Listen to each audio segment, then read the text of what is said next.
in the morning on April 7th, with only 1 hour left before Trump's ultimatum was set to take effect, he suddenly pulled back. Before that, he had pushed his rhetoric all the way to the edge. He was even throwing around lines about an entire civilization dying that very night. But in the end, he still pulled his hand back from the launch button and agreed to give Iran 2 weeks. Trump said this proved that American pressure had worked. Iran said its anti-aggression war had achieved victory. Netanyahu said Israel's latest round had been successful, but its goals were still not complete, and if necessary, it would go back to war. All three sides were claiming the upper hand on the same day. That alone tells you the situation has not truly cooled down. My view is very simple. This so-called 2-week ceasefire may not be the end of the conflict at all. It looks much more like a dangerous pause. The United States wants a face-saving exit and wants to grab what it can on the way out. Iran wants the fighting to stop, but it also wants gains. And what Israel least wants to see is both Washington and Tehran walking away with what they want. On the surface, this is a ceasefire. In reality, all three sides have their own hidden motives. They have each stepped back half a step for now just to reshuffle the cards. So why did Trump suddenly pull back? Not because he suddenly wanted peace. It is because one more step forward would have meant something far bigger than just hitting Iran hard. If this war were pushed toward the full-scale destruction of civilian infrastructure, energy facilities, and shipping routes, the consequences would never stay on the battlefield. Cities would lose power, hospitals would shut down, high-rise buildings would lose water, food cold chains would collapse, disease, panic buying, flight, and social disorder would all break out at once. And beyond that, the moment tankers, the Strait, or major energy facilities ran into trouble, the fire in the Middle East would spread straight into oil prices, shipping, food, and the global market. At that point, it would no longer be about who bombed harder. It would be about who flipped the whole table first. Trump may dare to turn the rhetoric all the way up, but does not mean he truly dares to carry all of those consequences on his back. This time, he did not win. He pulled back first. And from the outside, the United States really does look like it got dragged by Israel into a situation it was not fully prepared for.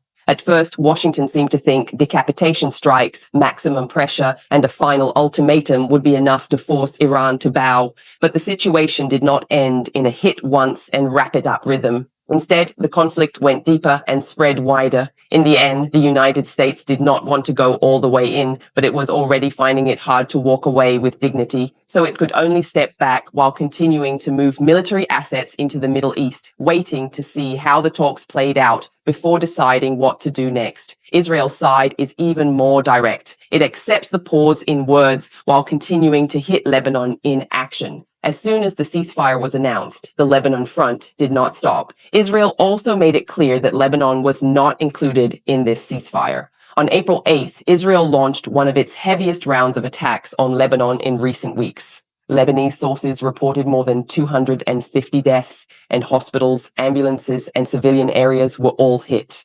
Netanyahu's meaning was crystal clear. A pause is acceptable, but ending the war is not.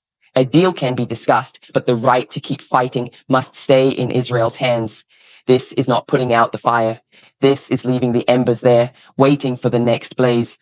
What really deserves close attention is that 10-point proposal. The key issue is not just that there are 10 points. It is that 2 different versions of it appeared. The English version aimed at the outside world is softer. The Persian version aimed at the home audience is harder. The most sensitive point is uranium enrichment. Public reporting shows that the English version does not include the phrase about accepting Iran's continued uranium enrichment, while the Persian version keeps it. That alone tells you a lot. Iran needs to sound tough at home while leaving itself room abroad. It is not locking every condition into place. It is layering its demands. But if you focus only on uranium enrichment, you end up seeing this negotiation too narrowly.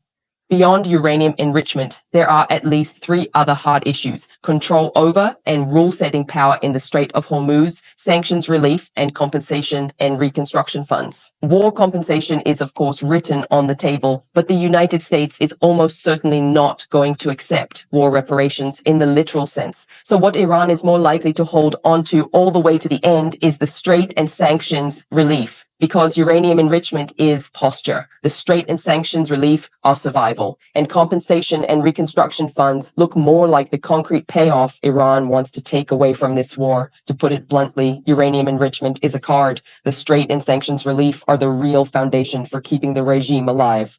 But the truly troublesome part is not only between the United States and Iran, it is also inside Iran. The people sitting at the table are from the civilian system. The hardest force to get around is the Revolutionary Guard. At this stage of the war, the Revolutionary Guard's strategic weight inside Iran is already rising. That means even if the negotiating team gets something at the table, it still has to get through this internal hurdle when it goes back to Tehran. The two versions of the 10 points look very much like an outward spillover of this internal split. The English version is for negotiating outward. The Persian version is for explaining things inward. But this kind of two-track messaging can only hold for a while. It cannot hold for long. What will really matter later is not only whether the United States agrees, but whether the Revolutionary Guard buys into it. Now look at the timing. Why exactly 2 weeks? Put the ceasefire timeline next to the military deployment timeline, and the pattern starts to show. From the publicly visible fleet movement, the Lincoln Group is still operating toward the Middle East. The Bush has already departed from Norfolk. The Tripoli Amphibious Ready Group is in the Middle East area of responsibility. The Boxer is still moving westward. A 2-week ceasefire gives the United States exactly the window it needs to reinforce, rotate, add pressure, and keep options in reserve. This timeline was not handed out casually. It was matched to the pace of force movement. If the talks move, Washington keeps pressing. If they do not, the pieces for the next escalation are already moving into place. American forces are expected to finish assembling around the middle to late part of April. So these 2 weeks are not really a peace window. They are the exact period in which U.S. force concentration is being completed. This looks more like a buffer zone, a timing window, and a gap in which outside observers are most likely to misread the situation. A deal is not completely impossible.